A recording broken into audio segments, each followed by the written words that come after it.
नमस्कार। आज आठवड्याच्या पहिल्या कामकाजाच्या दिवशी सकाळी शेअर मार्केट सुरू झाल्यापासून घसरण होती आणि दिवसभर शेअर मार्केट खालीच होते। शेवटच्या अर्ध्या तासात थोडी रिकव्हरी झालेली आहे, तरीसुद्धा मार्केट बंद होताना सेन्सेक्स हा 548 पॉईंटने घसरून 77,312 वर बंद झालेला आहे। निफ्टी हा 178 पॉईंटने घसरून 23,382 वर बंद झालेला आहे। सर्व इंडेक्समध्ये आज घसरण दिसून आलेली आहे। याचं मुख्य कारण म्हणजे रुपयाचा दर प्रति डॉलर हा 88 रुपयाच्या आसपास पोहोचलेला आहे। तसेच अमेरिकेमध्ये टेरिफ वॉर सुरू आहे, त्या संदर्भात कारवाई सुरू आहे।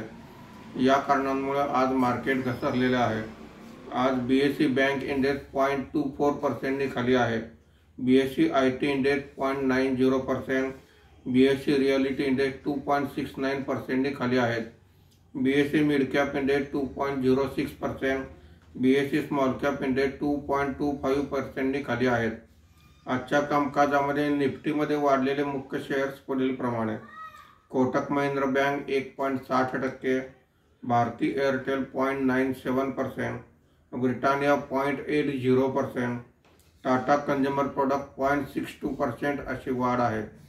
आज निफ्टीमध्ये घसरलेले मुख्य शेअर्स पुढील प्रमाणे: Trent 4.72%, power grid 3.40%, Tata steel 3.09%, Titan company 2.84% अशी घसरण आहे।